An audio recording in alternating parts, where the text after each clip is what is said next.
So I want to bring in former Republican Governor John Kasich from Ohio. He is an MSNBC political analyst. John, always great seeing you. So we're already seeing some Republicans defend Trump's comments about the bloodbath. Here's a bit of what we heard over the weekend. What's your reaction to comments like that? I think, first off, I want to congratulate you, Martha, that you correctly identified that the president's statements concerning bloodbath were about what would happen in the auto industry. You could also look up at the definition of bloodbath, and it could be an economic disaster. The president was clearly talking about the impact of imports devastating the American automotive industry. Was that clear to you? Because it was a little muddled. It was.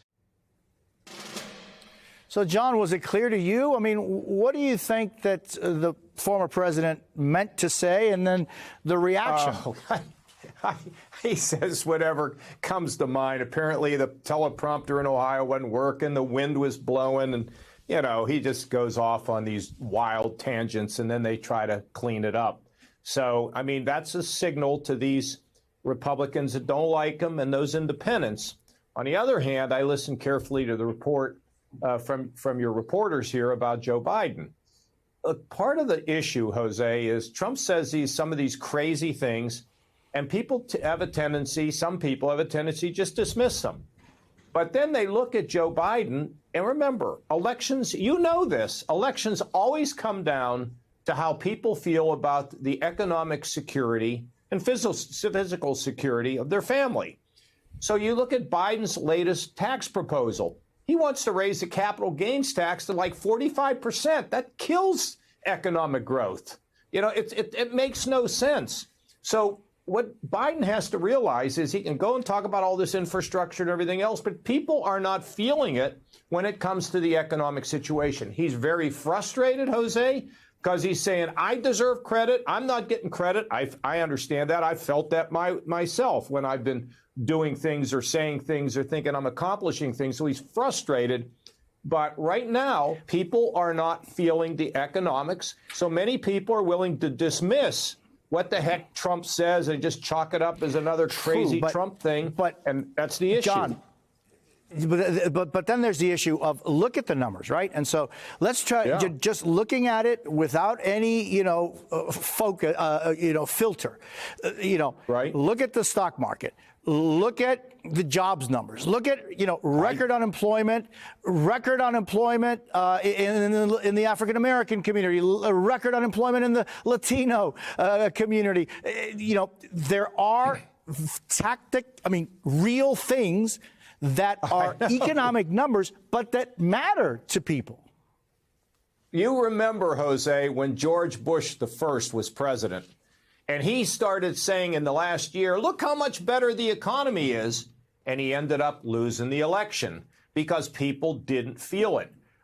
I understand what you're saying. I agree. If you take a look at people's 401ks, they're up high. But for some reason, people are not agreeing that they feel better about the economy today and particularly about the economy tomorrow. And that was the one thing in the State of the Union I think Joe Biden didn't, to quote Bill Clinton, didn't feel the pain of people out there shopping. He should have acknowledged that. He didn't. He can't say everything's fine. Jose, look, this is the way I see it. I'm, neither Republican nor Democrat on this. I'm just doing an analysis, and I'm saying to you right now, people are not feeling it. And he's going to have to figure out how to deal with that. And meanwhile, Trump, once again referring to gang members as animals, saying other countries are emptying their jails and sending prisoners to the U.S. Take a listen to this, John. I would do the same thing if I had prisons that were teeming with MS-13 and all sorts of people that they've got to take care of for the next 50 years, right? Young people, they're in jail for years, if you call them people. I don't know if you call them people. In some cases, they're not people, in my opinion. These are bad. These are animals. Yeah. John, this is something that Trump has been using for years, literally. 2015, he started the campaign announcement with similar rhetoric. Is this part of the plan? Jose, I was so turned off in 2016, I didn't even go to the Republican convention held in my own state because I couldn't go there to support this guy. I didn't support him in 16 and all the way up to right now. I went to the Democrat convention and endorsed Joe Biden. And through my whatever political career I had, I threw it away. You know why? Because Trump and what he does is so terrible. But there's one other factor, Jose, we have to think about. That's Robert Kennedy. Now, who's he going to take his votes from? I think he takes his votes from Biden. I think. Maybe I'm wrong, but I think so.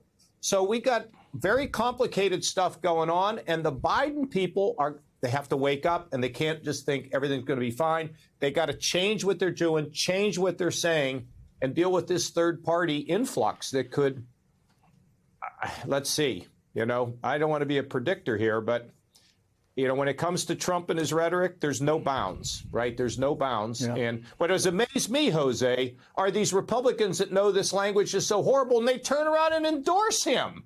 Can you believe that? I mean, you'd think that they would say, no, hey, Pence said he's not endorsing Trump.